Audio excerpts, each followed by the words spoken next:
Hello everyone, नमस्कार। स्वागत है आप सभी का लोधे क्लासेस के बीए प्लेटफॉर्म पर। दोस्तों, बीए थर्ड ईयर के प्रश्न पत्र, राजनीति विज्ञान के प्रश्न पत्र एक पर हमारा डिस्कशन चल रहा था, जिसमें हम बात कर रहे थे भारत की विदेश नीति पर। और भारत की विदेश नीति के अंतर्गत दोस्तों अभी तक हम 23 लेक्चर कंप्लीट कर चुके हैं। आज 24 अर्थात 24वां लेक्चर स्टार्ट होने जा रहा है, जिसमें आज हम बात करेंगे वैश्वीकरण पर। जानेंगे वैश्वीकरण होता क्या है, इसका अर्थ, इसका विशेषताएं, साथ ही साथ में देखेंगे कि आज की सामाजिक और आर्थिक व्यवस्था पर वैश्वीकरण का क्या प्रभाव पड़ा है। तो इनके प्रभावों को, अर्थ, विशेषता और प्रभावों को एक साथ देखने का प्रयास करेंगे, समझेंगे अच्छे से। और वैश्वीकरण का आज का जो ये पूरा कंसेप्ट होने जा रहा है दोस्तों, इसके बाद में आपको कोई डाउट वैश्वीकरण को लेकर नहीं रहेगा, पूरी तरह से ये क्लियर हो जाएगा। ठीक है, चलिए तो स्टार्ट करते हैं, शुरू करते हैं। शुरू करें उससे पहले मैं अपने उन मित्रों को बता दूं जो पहली बार हमारे सेशन पर आए या पहली बार हमारे सेशन को देख रहे हैं। दोस्तों, अगर आप बीए के तुरंत बाद में अगर आप कॉम्पिटेटिव एग्जाम की तैयारी करना चाहते हैं तो आपके लिए यूट्यूब पर एक नया प्लेटफॉर्म बना दिया गया है। प्रज्ञान हिंदी जीके के नाम से, प्रज्ञान हिंदी जीके के नाम से एक नया प्लेटफॉर्म बना दिया गया है। वहां पर इन सभी एग्जामों की, यूपीएससी से लेकर के एसएससी, पुलिस, बैंकिंग, इस सभी प्रकार के एग्जामों की तैयारी करवाई जाएगी, नोट्स के साथ में, वो भी पूरी तरह से निशुल्क। ठीक है, चलिए शुरुआत करते हैं आज के अपने सेशन की। और जैसा आप सभी को पता है कि हमारी ये यूनिट फिफ्थ यूनिट चल रही है दोस्तों, लास्ट यूनिट चल रही है, जिसमें हम अभी तक इसमें मानव अधिकारों को पढ़ चुके हैं। इसके बाद हम आज बात करेंगे वैश्वीकरण की, अर्थात की पांचवी यूनिट के सेकेंड टॉपिक पर हम बात करने वाले हैं। इसके बाद तीन टॉपिक हमारे और बच जाते हैं, पर्यावरण, निःशस्त्रीकरण और आतंकवाद। ये तीन टॉपिक बच जाते हैं। तीन टॉपिकों पर भी कंटिन्यूअसली जो है हमारा सेशन होता रहेगा, कंटिन्यू होगा दोस्तों। अब इसमें कोई गैप नहीं होगा, कंटिन्यूअसली इसको करके हम इसको समाप्त कर लेंगे। चलिए शुरू करते हैं आज का सेशन। आज का सेशन की विशेषता या कहें कि सारांश क्या है, आज के इस लेक्चर में हम क्या क्या पढ़ने वाले हैं।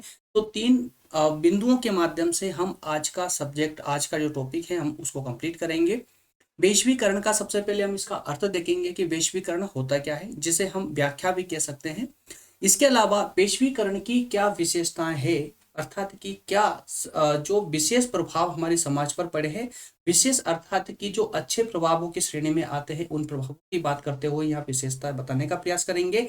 थर्ड पॉइंट में, थर्ड बिंदु में देखेंगे कि वैश्वीकरण का प्रभाव क्या रहा है, हमारी वर्तमान समाज में क्या प्रभाव इसका पड़ रहा है। ठीक है, तो तीनों बिंदुओं को एक एक करके समझेंगे अच्छे से दोस्तों। एक बार कॉन्स्टिट्यूशन लगाकर अच्छे से इसको समझ लीजिए, ठीक से देख लीजिए। भविष्य में आगे चलकर किसी किताब से या किसी भी प्रकार से आपको पढ़ने की आवश्यकता नहीं पड़ेगी, विशेषकर वैश्वीकरण के इस कंसेप्ट को, ग्लोबलाइजेशन के इस कंसेप्ट को। और साथ ही साथ में ये लेक्चर देखने के बाद ऐसा नहीं कि हम लेक्चर देने के बाद में हम पूरी तरह से हमारी ड्यूटी खत्म हो जाती है, बल्कि आपको ये नोट्स भी डिस्क्रिप्शन में प्रोवाइड कर देंगे। साथ में अगर कंप्लीट नोट्स चाहिए तो आप टेलीग्राम चैनल को ज्वाइन कर लें, वहां पर आपको कंप्लीट नोट्स और प्रत्येक लेक्चर की लिंक भी प्रोवाइड की जाती है। तो ये नोट्स के माध्यम से आपको ये सिक्योरिटी दी जाती है कि आप एग्जाम तक इसका बार बार रिविजन लगा सकें। ठीक है, चलिए। और ये नोट्स जो है दोस्तों सफिशिएंट है, आपके एग्जाम के लिए सफिशिएंट नोट्स है ना। चलिए स्टार्ट करते हैं। सबसे पहले दोस्तों हम देखेंगे वैश्वीकरण का अर्थ क्या होता है। हमेशा की तरह आज भी पहले हम इसको, कंसेप्ट को, पूरा स्लाइड को पढ़ेंगे, उसके बाद इसका व्यवहारिक पक्ष, अर्थात ये कि थ्योरेटिकल के साथ साथ में व्यवहारिक पक्ष भी समझते हुए चलेंगे। व्यवहारिक रूप से इस प्रकार समझेंगे कि फिर आपको कभी कहीं और पढ़ने की या रटने की आवश्यकता ना पड़े, इजीली ये याद हो जाएगा, पूरा कंसेप्ट आपको याद हो जाएगा। चलिए शुरुआत करते हैं। वैश्वीकरण मूल रूप से अंतरराष्ट्रीय बाजार एवं वैश्विक अर्थव्यवस्था से जुड़ा एक शब्द है, जिसे भूमंडलीकरण भी कहा जाता है। ठीक है, वैश्वीकरण व्यापारिक क्रियाकलापों का अंतरराष्ट्रीयकरण करना है, जिसमें संपूर्ण विश्व बाजार को एक ही क्षेत्र के रूप में देखा जा सकता है। वैश्वीकरण एकता व समरूपता की वह प्रक्रिया है जिसमें संपूर्ण विश्व सिमटकर एक हो जाता है तथा एक देश का अपनी सीमा से बाहर अन्य देशों के साथ वस्तु एवं सेवाओं का लेन देन करना ही वैश्वीकरण या ग्लोबलाइजेशन की श्रेणी में आता है। विद्वानों के अनुसार पूरी दुनिया को एक वैश्विक या भूमंडलीय गांव, ग्लोबल विलेज के रूप में मानने की अवधारणा ही वैश्वीकरण है।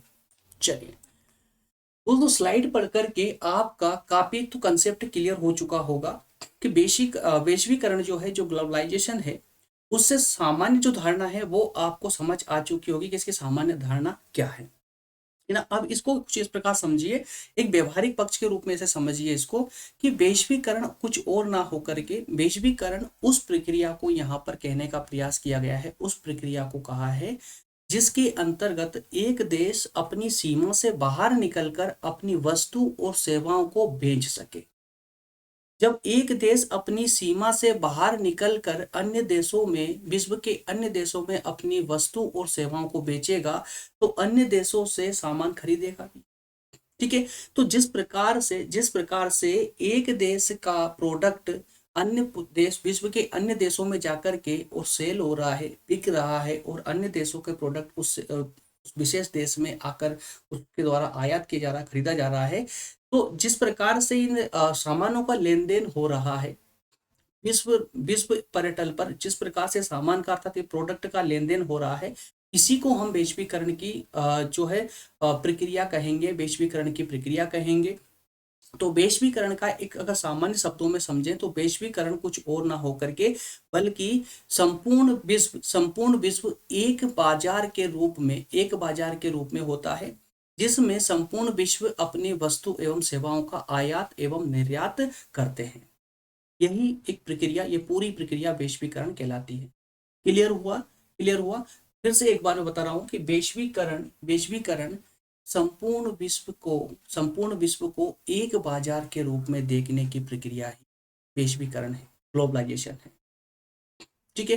तो ये हो गया इसका अर्थ दोस्तों, इसमें एक सामान्य से हमने बातें की है, बाकी जब इसकी विशेषताओं को अब हम समझेंगे, साथ में इसके प्रभावों पर दृष्टि डालेंगे, तो ये पूरी तरह से एकदम पानी की तरह क्लियर हो जाएगा। आइए सबसे पहले अब हम इसमें बात करेंगे विशेषताओं की, जिसके अंतर्गत 6 पॉइंट में आपके लिए निकाल कर लाया हूं। इन 6 पॉइंटों के माध्यम से आप वैश्वीकरण अर्थात ग्लोबलाइजेशन की पूरी विशेषताओं को अर्थात कि वैश्वीकरण के बारे में कंप्लीटली समझ लोगे, इसमें कुछ भी इसके बाहर नहीं रहेगा। ठीक है। आइए सबसे पहले, अब आप ये देख चुके हैं कि ग्लोबलाइजेशन होता क्या है, वैश्वीकरण होता क्या है। वैश्वीकरण का मतलब कि पूरा विश्व एक बाजार के रूप में, वैश्वीकरण वह प्रक्रिया है जिसमें पूरा विश्व एक बाजार बन जाता है, जिसमें सभी देश आपस में अपनी वस्तु और सेवाओं का आयात और निर्यात करते हैं। ठीक है ना। अब इसके बाद में हम एक एक करके इन विशेषताओं का वर्णन करेंगे, विशेषताओं को समझने का प्रयास करेंगे। दोस्तों यहाँ पर आपका फोकस सिर्फ और सिर्फ समझना होना चाहिए, ना कि किसी भी पॉइंट को रटना। प्रत्येक जो पॉइंट आपको दिख रहे हैं, अधिकतम स्टूडेंट करते क्या है कि इन पॉइंटों को भी रटना प्रारंभ कर देते हैं। जब हम बोलते हैं किसी डिटेल को रटिए मत, तो पॉइंटों को रटना चालू कर देते हैं। यार 5 पॉइंट कम से कम रट लें, एग्जाम में काम आएंगे। रटने की आवश्यकता नहीं पड़ेगी अगर आप अच्छे से समझ लें। जरूरी नहीं है कि एग्जाम में आप एज इट इज पॉइंट लिखे, जैसा लिखा हुआ वैसे के वैसे ही लिखे, बल्कि आप पॉइंट बना भी सकते हैं। अगर आपको उसकी पूरी जो एक पूरी थ्योरी अगर निबंधात्मक रूप में याद है, तो आप उसको आसानी से पॉइंट का रूप भी दे सकते हैं, पॉइंट बना सकते हैं।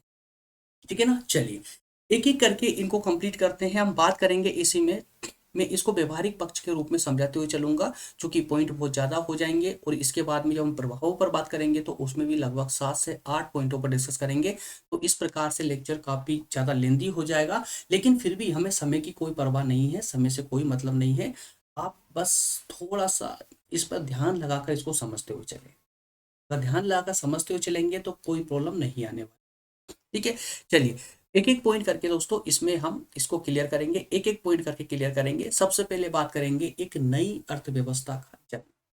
अब सोचिए कुछ समय पहले जब वैश्वीकरण की धारणा नहीं आई थी, जब ग्लोबलाइजेशन नहीं हुआ, उससे पहले की अगर हम बात करें तो प्रत्येक देश की स्थिति कैसी होगी कि प्रत्येक देश अपने देश में जो सामान का निर्माण करता था, जो भी प्रोडक्ट बनाता था, उसकी खपत उसी देश में हो जाती थी, उसी देश में होती थी, अर्थात कि उसको सेल आउट बाहर किसी देश में नहीं किया जाता था, किसी अन्य देश में नहीं बेचा जाता था। जो भी प्रोडक्ट किसी देश ने बनाया उसको वहीं उपभोग में, उसी देश में उपभोग में लिया जाता था। ठीक है। तो इससे होता क्या था कि उस देश की, जिस देश ने, प्रत्येक देश की बात कर रहे हैं हम यहाँ पर, विश्व के प्रत्येक देश में जब प्रोडक्ट बनता था उसी देश में ही उपयोग होता था। तो उसका उसकी जो अर्थव्यवस्था है उसी देश के निर्माण पर निर्भर करती थी।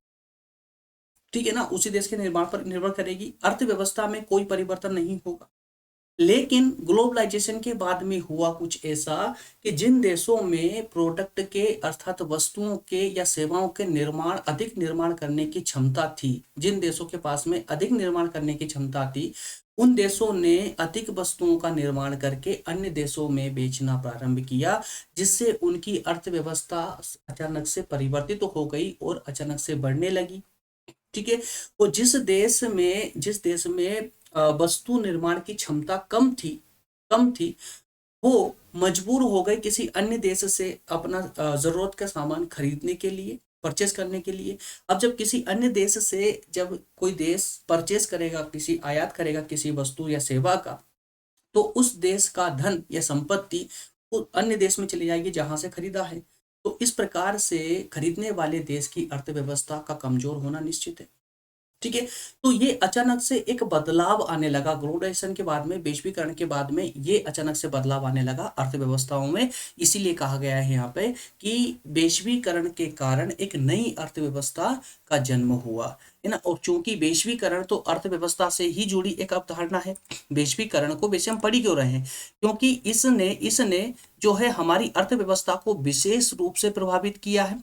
इसने अंतरराष्ट्रीय अर्थव्यवस्था के रूप में एक नई अर्थव्यवस्था को जन्म दिया है, जिसका परिणाम क्या हुआ, अंतरराष्ट्रीय व्यापार के रूप में सामने आया है, जिसका परिणाम अंतरराष्ट्रीय व्यापार के रूप में सामने आया है। अंतरराष्ट्रीय मतलब एक देश का दूसरे देशों के साथ में व्यापार करना, है ना। और इसी के फलस्वरूप वैश्विक आर्थिक नीति में भी, अर्थात कि पूरे विश्व की आर्थिक नीति में, पूरे विश्व की अर्थव्यवस्था में परिवर्तन देखने को मिला है। जैसे कृषि में परिवर्तन हुआ है, व्यापार में परिवर्तन हुआ है, श्रम में भी परिवर्तन देखने को मिला है। इस प्रकार से विभिन्न क्षेत्रों में, जिस क्षेत्र में भी वस्तु या सेवा का निर्माण किया जाता है, उस प्रत्येक क्षेत्र में हमें वो, ठीक।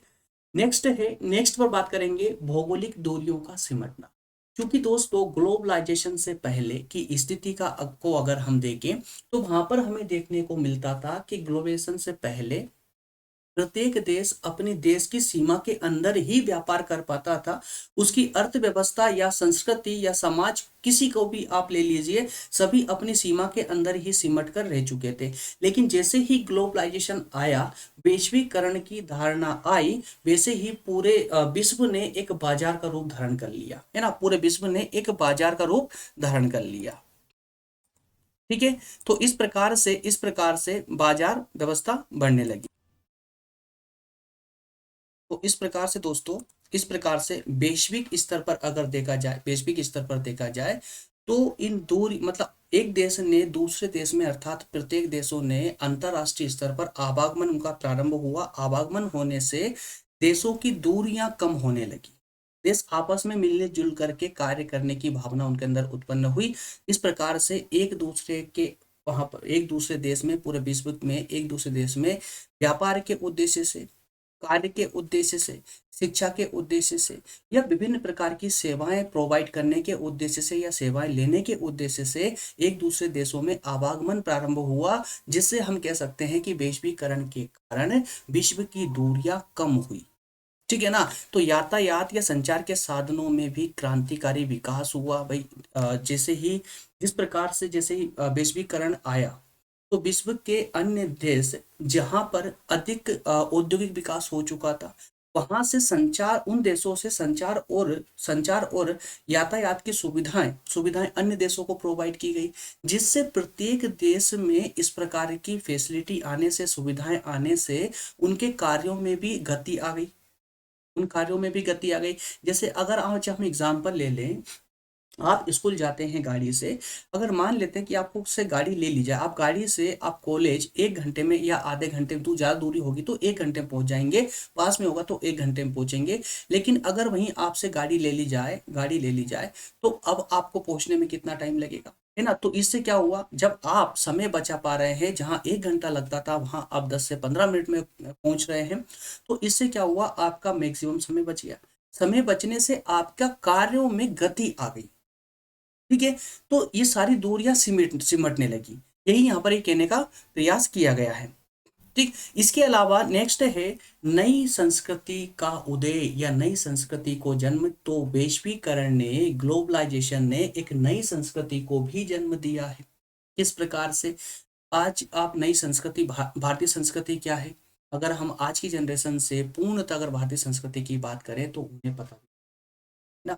जब भी हम किसी शोरूम में जाते हैं, या माफ करना, जब भी हम किसी मॉल में जाते हैं परचेस करने के लिए या शॉपिंग करने के लिए, तो सबसे पहले दृष्टि जींस और टी शर्ट पर पड़ती है।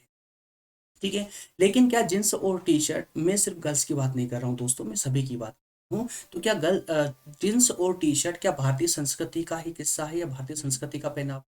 तो आप प्रत्येक जानते जी नहीं, भारतीय संस्कृति का पहनावा जींस टी शर्ट नहीं हो सकता, लेकिन आज हम उसको पूरी तरह से अपना चुके हैं। ये कहाँ की संस्कृति दोस्तों? तो ये पश्चिम संस्कृति है, यूरोपीय संस्कृति है ना, उसको हम आज पूरी तरह धारण कर चुके हैं। क्यों, कब कर पाए, कैसे कर पाए? इस संस्कृति को अपनाया हमने कैसे? ये संस्कृति हमने तब एडोप्ट की जब वैश्वीकरण हुआ और यूरोप के जो वस्त्र थे भारत में आए, और भारतीयों ने, भारत से, भारत में ही नहीं, विश्व के विभिन्न कोने कोने तक विभिन्न देशों की संस्कृतियों का प्रचार प्रसार हो चुका है। ऐसा नहीं, भारत की संस्कृति का भी विश्व के अन्य देशों में प्रचार प्रसार हो रहा है ना।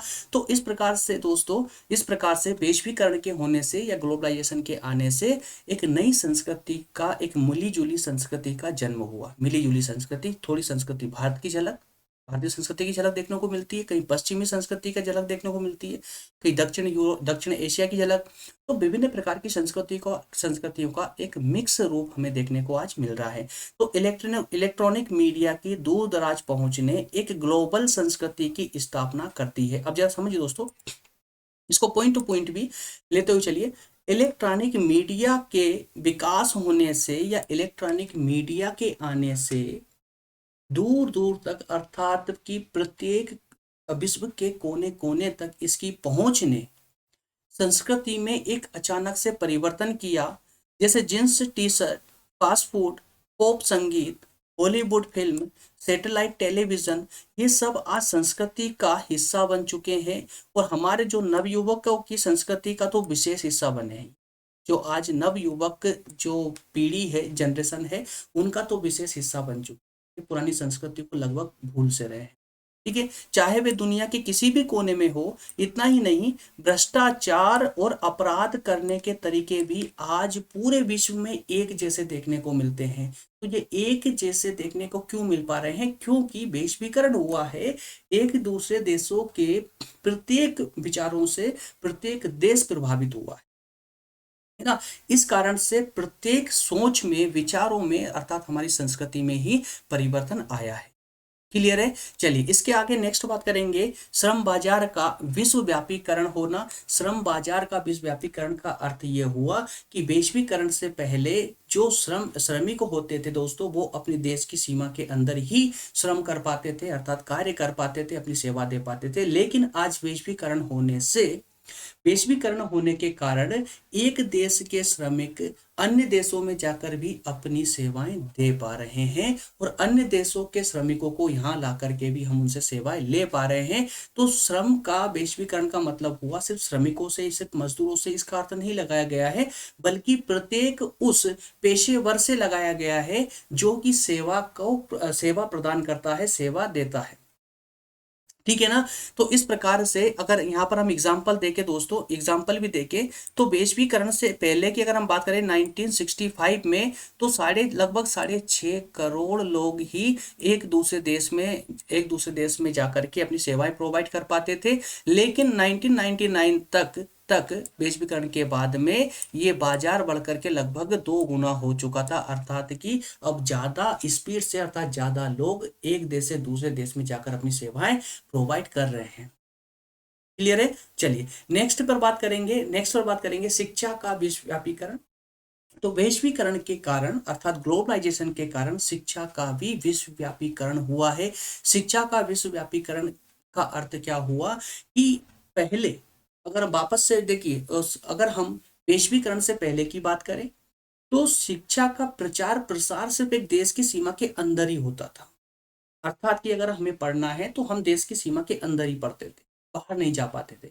परंतु आज विश्वव्यापीकरण होने से छात्र अन्य देशों में तो जाते ही है पढ़ने के लिए, साथ ही साथ में दोस्तों विश्व के विभिन्न विकसित देशों की जो प्रसिद्ध शिक्षण संस्थाएं हैं वो अन्य विकासशील या विकसित देशों, विकासशील या अर्ध विकसित देशों में जाकर भी अपनी संस्थाओं की स्थापना कर रही है, जिसके कारण शिक्षा का भी विश्वव्यापीकरण हुआ है। साथ ही साथ में अब प्रत्येक देश में अर्थात कि विकासशील देशों में भी या विकासशील देशों की शिक्षण व्यवस्थाओं में भी विश्व के अन्य विकसित देशों की शिक्षण संस्थानों की तरह ही शिक्षा पद्धति को अपना लिया गया है, जिससे अब एक विकासशील देश के अंदर भी एक छात्र अध्ययन करके किसी विकसित अर्थात विश्व के किसी भी देश में जाकर के अपनी सेवाएं दे सकता है, अर्थात वहां पर नौकरी कर सकता है।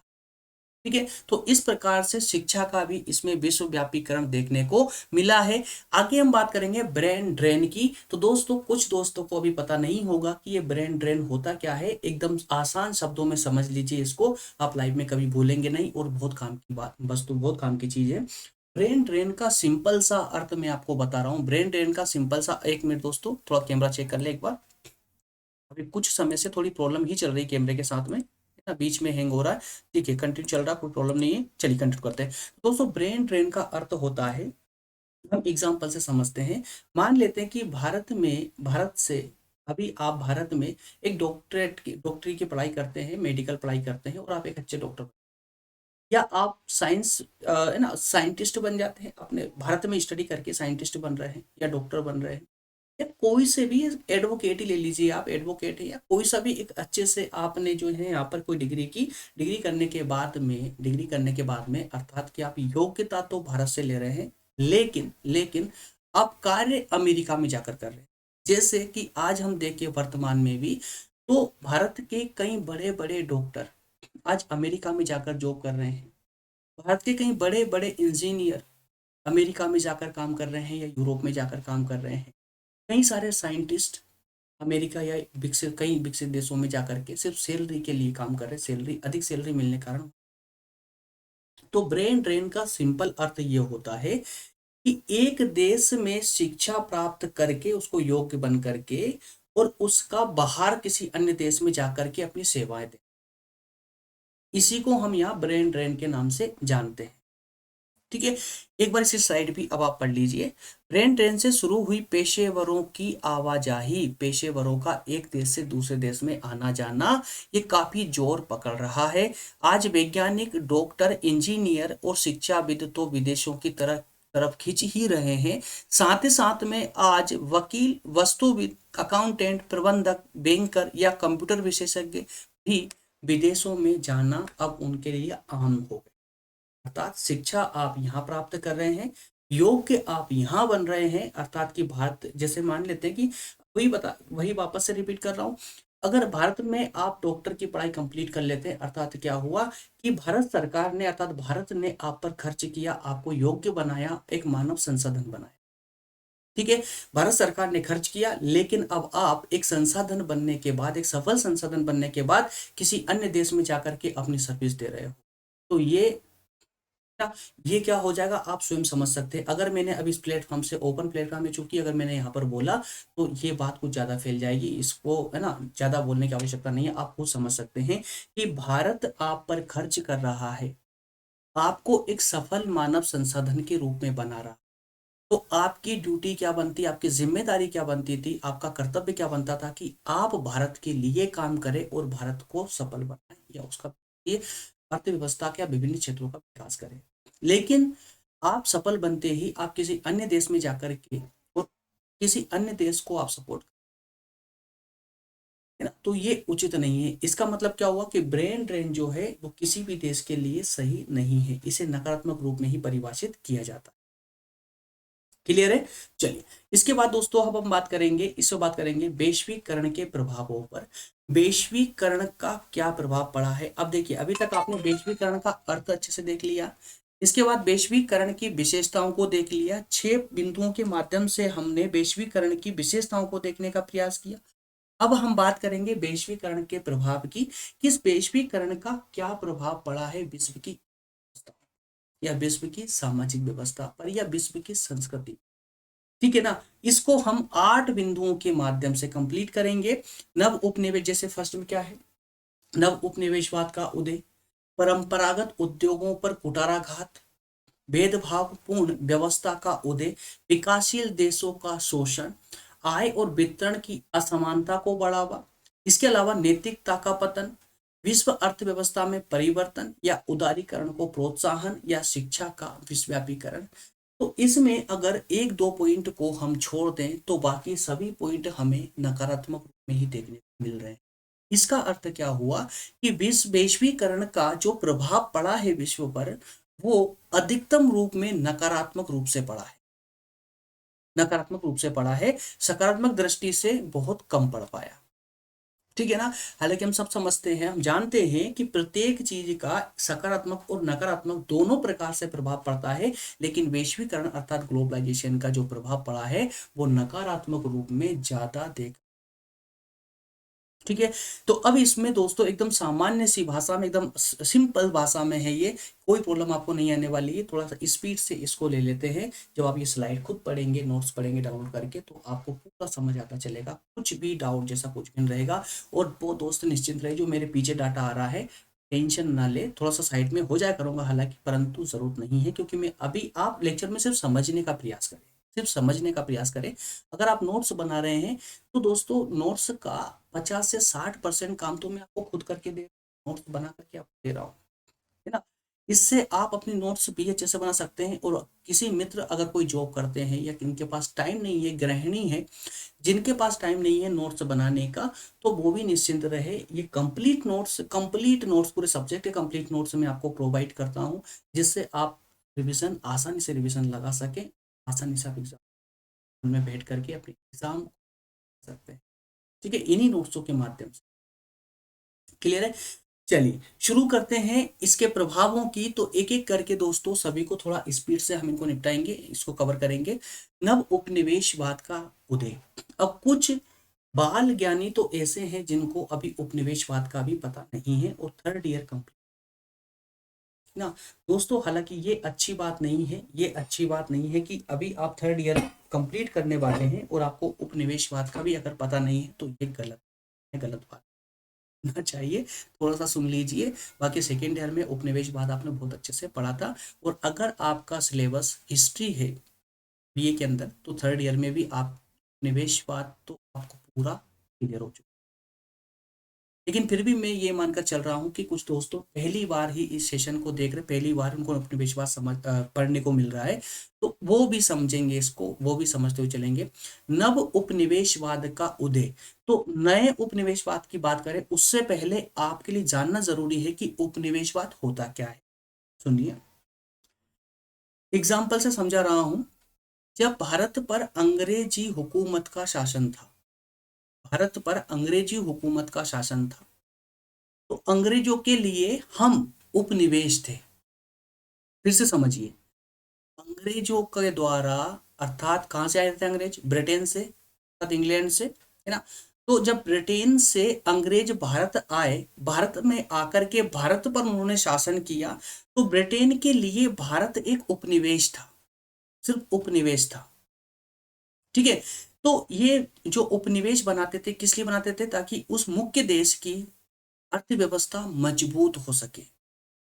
तो अंग्रेज भारत को लूट करके यहां से पैसा सीधे ब्रिटेन भेजते थे, जिससे ब्रिटेन की अर्थव्यवस्था अचानक से एकदम मजबूत होने लगी। क्लियर है। ब्रिटेन में इसी कारण से विश्वव्यापीकरण की अगर हम बात करें तो सबसे पहले आया, ग्लोबलाइजेशन सबसे पहले ब्रिटेन में आता है, औद्योगिकरण सबसे पहले ब्रिटेन में आता है, जितने भी विकास होते सबसे पहले ब्रिटेन में होते। कारण क्या रहे, क्योंकि उस समय ब्रिटेन के उपनिवेश बहुत सारे देश थे। ठीक है। तो यही उपनिवेश होता, मतलब ब्रिटेन के लिए भारत उस समय उपनिवेश था, यही उपनिवेश होता है ना। अब हम बात करें नए उपनिवेशवाद की, जो पॉइंट आप देख रहे हैं ना, नए उपनिवेशवाद। तो नव उपनिवेशवाद का उदय होने लगा, कैसे हुआ भाई देखिए। हालांकि अब पूरा विश्व एक दूसरे से स्वतंत्र है, किसी का किसी पर प्रभाव नहीं है, लेकिन जब हम बात करते हैं नव उपनिवेशवाद की, तो उसका अर्थ ये होता है कि नव उपनिवेशवाद के अंतर्गत क्या होगा दोस्तों, कि जब वैश्वीकरण हुआ, तो विभिन्न देशों की बड़ी बड़ी कंपनियां, सार्वजनिक जो कंपनियां थी, वो अन्य देशों में जाकर के कार्य करने। वहां पर अपना बड़ा अमाउंट इन्वेस्ट करने लगी। अब जो बड़ी कंपनियां थी वो विशेष करके विकासशील और अर्ध विकसित देशों में अर्थात गरीब देशों में जाकर के अपना इन्वेस्टमेंट करने लगी। वहां पर जब उन्होंने बड़ा अमाउंट इन्वेस्ट किया तो उन्होंने अप्रत्यक्ष रूप से सरकार पर दबाव बनाना प्रारंभ कर दिया और सरकार पर दबाव बना करके अपने हित में नीतियां बनवाना प्रारंभ कर दिया। तो जब सरकार पर कोई दबाव बनाता है तो वो क्या कहलाएगा, उपनिवेशवाद ही कहलाएगा ना। वो कंपनी अगर मान लेते हैं कि बाहर की कोई कंपनी आकर के किसी देश से, भारत में ही बाहर की कोई कंपनी, अमेरिका की कोई कंपनी आती है और अमेरिका की कंपनी आकर भारतीय सरकार पर दबाव बनाए और उनके हित में उनके लाभ के लिए नीति निर्माण करने को कहे, जो आज हमारे लिए नीतियां अर्थात योजनाएं बनकर आती है, ऐसी योजनाओं में ऐसी व्यवस्था हो जिससे विशेषकर अमेरिका की उस कंपनी को बेनिफिट हो, ऐसी नीतियां बनवाने पर मजबूर कर दे सरकार को, तो ये उपनिवेशवाद नहीं तो और क्या है। ठीक है, तो इस प्रकार से ही उपनिवेशवाद बढ़ने लगा। अब यहाँ पर पढ़ सकते हैं आप, वैश्वीकरण सही मायनों में पूंजीवादी देशों का एक नया खेल है जो दुनिया को नव उपनिवेशवाद की ओर ले जा रहा है। बहुराष्ट्रीय कंपनियां विश्व के विकासशील और गरीब देशों में बाजार व्यवस्था के नाम पर अपना प्रभाव जमा रहे हैं, जो एक बार फिर से उपनिवेशवाद की आशंका को पैदा करता है। ठीक है ना। इसी के साथ में दोस्तों नेक्स्ट पॉइंट है, इसी का नेक्स्ट है परंपरागत उद्योगों पर कुठाराघात। जब विश्व के विकसित देशों के प्रोडक्ट, विकसित देशों के विकसित उद्योगों के द्वारा बना हुआ सामान या प्रोडक्ट जब गरीब देशों में आता है, तो गरीब देशों में अर्थात अल्प विकसित देशों में या विकासशील देशों में जब वो प्रोडक्ट आएगा किसी विकसित देश का, जो कि बड़ी बड़ी मशीनों के माध्यम से बड़े बड़े उद्योगों में बनाया गया है, तो वो प्रोडक्ट आकर के उस विकासशील देश में उस प्रोडक्ट से सस्ते में बेचेंगे वो लोग जिस प्रोडक्ट का निर्माण कुटीर उद्योगों में किया जा रहा उस देश के। तो जब बड़ी कंपनी का प्रोडक्ट आकर किसी गरीब देश में बिकेगा तो उस प्रोडक्ट के सस्ते होने के कारण और उस देश के कुटीर उद्योगों के द्वारा जो प्रोडक्ट बनाया जा रहा था उसमें फिनिशिंग भी कम होगी और साथ में वो विदेशी प्रोडक्ट से महंगा होगा, तो उस स्वदेशी प्रोडक्ट को कोई नहीं खरीदेगा, कुटीर उद्योग के प्रोडक्ट को कोई नहीं खरीदेगा, बल्कि किसकी ओर ध्यान जाएगा, सस्ते और सुंदर की ओर। ठीक है, तो इसके कारण क्या होगा कि विकासशील देश की अर्थव्यवस्था की जो रीढ़ की हड्डी थी कुटीर उद्योग धंधे, वो धीरे धीरे डाउन होने लगेंगे, टफ होने लगेंगे। ठीक है, इस प्रकार से वैश्वीकरण ने किसी प्रत्येक देश के प्रत्येक विकासशील या अर्धविकसित देशों के कुटीर उद्योगों पर कुठाराघात किया है। क्लियर हुआ। चलिए दोस्तों, इसी प्रकार से इसके बाद में नेक्स्ट बात करेंगे हम भेदभावपूर्ण अर्थव्यवस्था, भेदभावपूर्ण व्यवस्था का उदय भी हुआ किस प्रकार से कि वैश्वीकरण की प्रक्रिया के फलस्वरूप विकसित तथा विकासशील देशों में स्पष्ट विभाजन रेखा खींच दी गई। इसके द्वारा, वैश्वीकरण के द्वारा विकासशील देशों में पूंजीवादी शोषण की नई करवटें तेजी से बदलती जा रही है। विकासशील राष्ट्रों को विकसित राष्ट्रों के लिए बाजार खोजने हेतु अंतर्राष्ट्रीय कानूनों के आधार पर मजबूर किया जा रहा है। अर्थात ये कि वैश्वीकरण को लेकर के ही जब अब विश्व के लिए पूरे विश्व के देशों का एक अंतर्राष्ट्रीय संगठन, अलग अलग संगठन बना दिए गए हैं, जैसे यूनाइटेड नेशन अर्थात संयुक्त राष्ट्र संघ, इसके अलावा IMF बना दिया गया है ना, इंटरनेशनल मॉनेटरी फंड, विश्व बैंक, इस प्रकार के विभिन्न अंतर्राष्ट्रीय संगठन बना दिए गए हैं। इन संगठनों में बैठ करके विकसित देश जो है गरीब देशों को या विकासशील देशों को मजबूर कर देते हैं उनके बाजार खोलने के लिए, ताकि विकसित देश अपने सामान को उन विकासशील देशों में बेच सके, जिससे विकासशील देश की अर्थव्यवस्था और ज्यादा प्रभावित हो जाती है ना। तो इस प्रकार से अगर नेक्स्ट पर बात करेंगे विकासशील देशों का शोषण, विकासशील देशों का शोषण, तो इस नई अर्थव्यवस्था या कहें कि नई व्यवस्था के कारण जो विकासशील देश है उनका शोषण हो रहा है। कैसे शोषण हो रहा है आप खुद अब इसको एनालाइज कर सकते हैं किस प्रकार से, कि देखिए जो देश विकसित होगा, जिसके पास में अधिक सुविधाएं होगी, अधिक टेक्नोलॉजी होगी, वो अच्छे से प्रोडक्ट बना पाएगा और ज्यादा क्वांटिटी में बना पाएगा। अब वो जब ज्यादा क्वांटिटी में बना पाएगा तो कहीं ना कहीं उसका प्राइस भी कम हो जाएगा, मैन्युफैक्चरिंग कॉस्ट कम हो जाएगी, तो वो कम कॉस्ट में उन देशों में बेचेगा जिन देशों में वही प्रोडक्ट उससे अधिक रेट में बनाया जा रहा है। ठीक है ना। और दूसरी दूसरी ओर देखें तो उस विकास जो छोटे छोटे विकासशील देश है, जो गरीब देश है, वो अपने यहाँ पर जो प्रोडक्ट बनाते हैं तो वो उतना उत्पादन नहीं कर पाते हैं जितना एक विकसित देश कर पाता है। तो वो कम सेल आउट कर पाएगा बाहर के बाजारों में। तो इस प्रकार से क्या हो रहा है कि गरीब देश बेचता कम है, खरीदता ज्यादा है। और जो व्यक्ति या जो देश, जो राष्ट्र ज्यादा खरीदेगा और बेचेगा कम, तो उसकी अर्थव्यवस्था का लो होना, कमजोर होना तय है। ठीक है। इस प्रकार से हम कह सकते हैं कि विश्वव्यापीकरण या कहें कि वैश्वीकरण ने विकासशील देशों का या गरीब देशों का शोषण किया। ठीक। नेक्स्ट है आय और वितरण की असमानता को बढ़ावा मिला है। वैश्वीकरण के कारण आय और वितरण की जो असमानता है उसको बढ़ावा मिला है। किस प्रकार से कि वैश्वीकरण की प्रक्रिया से विकसित और विकासशील राष्ट्रों के बीच में स्पष्ट विभाजन हो चुका है, जिससे आय की असमानता तो बढ़ी है, साथ ही साथ में आय का असमान वितरण और विदेशों में प्रवास को बढ़ाएगा, जबकि आय व वितरण की समानता उस दबाव को कम करता है। अब समझ लिया रहा इसको कि जो आय और असमान आय की अगर हम बात करें कि आय और वितरण इसकी असमानता, मतलब ये हुआ कि वैश्वीकरण होने से अमीर देश और अमीर बना है, गरीब देश और गरीब बना है। तो इस गरीबी और अमीरी के बीच में एक विशेष रेखा खींच दी गई है। किसने खींची है? ग्लोबलाइजेशन ने, अर्थात वैश्वीकरण ने। और इसका परिणाम क्या हो रहा है? इसका परिणाम दोस्तों ये हो रहा है कि विकासशील देशों के लोग या व्यक्ति उन विकसित देशों में जाकर के कार्य करना अधिक पसंद कर रहे हैं, ताकि उनको आय की असमानता का बोझ ज्यादा ना ढोना पड़े। क्लियर हुआ ये? तो अमीर और गरीबी देशों में जो आज प्रवास बढ़ रहा है, जो ब्रेन ड्रेन बढ़ रहा है वो कहीं ना कहीं वैश्वीकरण का ही परिणाम है। वैश्वीकरण का परिणाम है, और वैश्वीकरण के दौरान विकासशील देशों का जो शोषण हुआ है उसका परिणाम है, जो आज ब्रेन ड्रेन हो रहा है। ठीक है। चलिए नेक्स्ट पर बात करेंगे। नेक्स्ट है इसी का नैतिकता का पतन। जी हाँ, वैश्वीकरण, ग्लोबलाइजेशन के कारण संस्कृति पर जब नकारात्मक प्रभाव पड़ेगा, संस्कृति पर, अब चूंकि ये तो आप देख ही चुके हैं कि वैश्वीकरण ने अर्थात ग्लोबलाइजेशन ने संस्कृति को नकारात्मक रूप से ज्यादा प्रभावित किया है। अब जब वैश्वीकरण के कारण जब संस्कृति नकारात्मक रूप से प्रभावित होगी तो क्या होगा? नैतिकता धीरे धीरे खत्म होने लगेगी, विभिन्न प्रकार के अपराध जन्म लेने लगेंगे। ठीक है ना? आइए इसको स्लाइड को एक बार पढ़ते हैं। वैश्वीकरण की प्रक्रिया के कारण कई क्षेत्रों में क्रांतिकारी परिवर्तन हुआ, जैसे सूचना और संचार प्रौद्योगिकी में संचार क्रांति के परिणाम स्वरूप कई अनैतिक कार्य होने लगे हैं। आप स्वयं भी देख रहे हैं कि जैसे जैसे मीडिया या कहें कि संचार और जो है आपकी सूचना प्रणाली में जैसे जैसे विकास हुआ, आपके मीडिया प्रसार में जैसे जैसे विकास हुआ है, या कहें कि डिजिटल मीडिया, विशेषकर डिजिटल मीडिया में जैसे ही विकास हुआ, वैसे ही कई प्रकार के अपराधों ने जन्म ले लिया।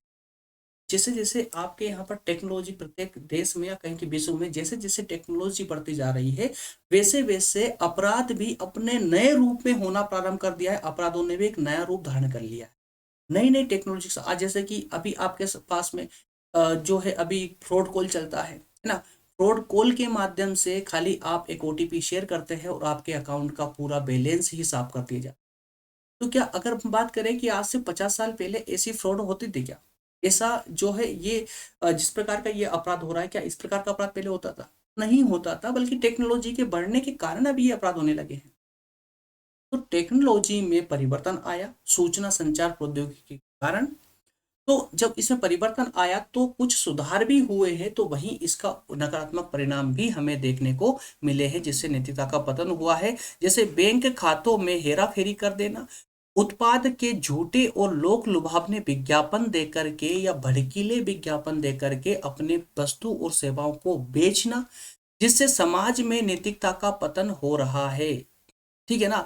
नेक्स्ट है विश्व पर्यावरण में, विश्व अर्थव्यवस्था में उदारीकरण को प्रोत्साहन। तो जी हाँ, ये थोड़ा सा अच्छा हमें देखने को मिल रहा है कि पूरे विश्व अर्थव्यवस्था में उदारीकरण आई है, लेकिन उदारीकरण को हम पूर्ण रूप से सकारात्मक भी नहीं बोल सकते, इसके नकारात्मक पक्ष भी होते हैं। उदारीकरण का मतलब हुआ कि एक देश की सरकार ने जो सार्वजनिक उद्योग होते हैं, उस सार्वजनिक जो भी सार्वजनिक प्लेटफॉर्म है उनको निजी हाथों में सौंप देना, अर्थात कि निजी क्षेत्रों के लिए वो सार्वजनिक उद्योगों के द्वार खोल देना, यही एक निजीकरण हो जाता है। मतलब कि निजीकरण के कारण कई प्रकार की हेराफेरियां या कहें कि भ्रष्टाचार जैसे असामाजिक तत्व जन्म ले लेते हैं, है ना। आज विश्व अर्थव्यवस्था में आर्थिक सुधारों के कारण वैश्वीकरण हुआ, तो आर्थिक सुधार करना जरूरी हो गया। आर्थिक सुधार हुआ, जैसे 1990 के बाद भारत में आर्थिक सुधारों की एक प्रक्रिया प्रारंभ हुई थी। आर्थिक सुधारों की मतलब अर्थव्यवस्था का विकास करना ही आर्थिक सुधार कहलाता है। तो इन आर्थिक सुधारों के कारण पूरे विश्व में आर्थिक उदारीकरण को प्रोत्साहन मिलना प्रारंभ हुआ, जिसके कारण उदारवादी पूंजीवाद या उदारवादी लोकतंत्र की धारणा सामने आई। उदारवादी पूंजीवाद या उदारवादी लोकतंत्र की धारणा सामने आई का मतलब हुआ कि निजी हाथों में अत्यधिक पूंजी आने लगी, जिससे वो अपने स्तर पर अपने तरीके से समाज का या अन्य देशों के जो गरीब देश है उनका शोषण करना उन्होंने प्रारंभ कर दिया। क्लियर है। चलिए इसी के नेक्स्ट पॉइंट पर बात करेंगे, नेक्स्ट एंड लास्ट, कि शिक्षा का विश्वव्यापीकरण। ये आप समझ चुके हैं, वैश्वीकरण के प्रभाव के कारण विकासशील देशों की शिक्षा संस्थानों ने अपने पाठ्यक्रमों को विश्वव्यापी स्वरूप और स्तर प्रदान किया है। विकसित राष्ट्रों की शिक्षण संस्थाओं में विकासशील राष्ट्रों के छात्रों के लिए भी शिक्षा के द्वार खुलने लगे हैं। बैंकों से शिक्षा ऋण मिलने के कारण विदेशी शिक्षा का जो सपना था स्टूडेंटों का वो साकार होने लगा है। तो इसमें इस पूरे प्रभाव में हमने देखा, अधिकतम प्रभाव जो हमें देखने को मिले हैं वो नकारात्मक रूप से ही देखने को मिले।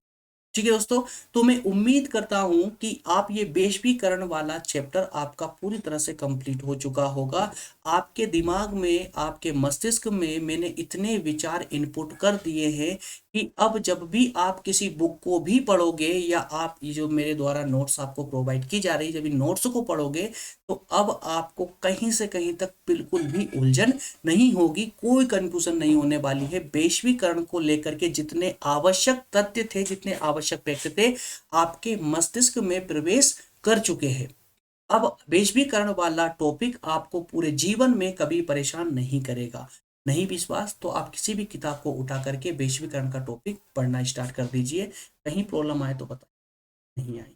ठीक है, ओके दोस्तों, मिलेंगे अब नेक्स्ट सेशन में, और नेक्स्ट सेशन हमारा होगा पर्यावरण पर। चूंकि भारत की विदेश नीति के अंतर्गत एक पर्यावरण भी बहुत इंपॉर्टेंट टॉपिक है, जिसमें दोस्तों हम बात करेंगे। देखिए पर्यावरण एक एनवायरमेंट, हम पूरे एनवायरमेंट को नहीं पढ़ने वाले इसमें, बल्कि सिर्फ एनवायरमेंट में इतना सा पढ़ेंगे कि एनवायरमेंट को हम किस प्रकार से हमने दूषित किया, पर्यावरण को मानव समाज ने किस प्रकार से उसे दूषित किया, और उस दूषित करने के कारण जो भयानक रूप पर्यावरण का आज हमें देखने को मिल रहा है, उससे छुटकारा कैसे पाएं। तो उन प्रयासों के लिए, अर्थात कि उस छुटकारा पाने के लिए, उनकी पर्यावरण की समस्याओं को खत्म करने के लिए पूरा विश्व मिलकर के आज क्या प्रयास कर रहा है उस पर बात करें। ठीक है, इसका मतलब पर्यावरण पर जो अंतरराष्ट्रीय सम्मेलन हुए हैं, हमारा पूरा लेक्चर उन्हीं पर फोकस्ड होगा। ओके, ठीक है दोस्तों, मिलेंगे नेक्स्ट सेशन में और नेक्स्ट सेशन पर्यावरण पर होगा। कंटिन्यू चलने वाला सेशन है ना, जल्दी कंप्लीट कर लेंगे इस पूरे सब्जेक्ट को। मिलेंगे दोस्तों नेक्स्ट सेशन में, तब तक आप सभी का बहुत धन्यवाद, थैंक यू।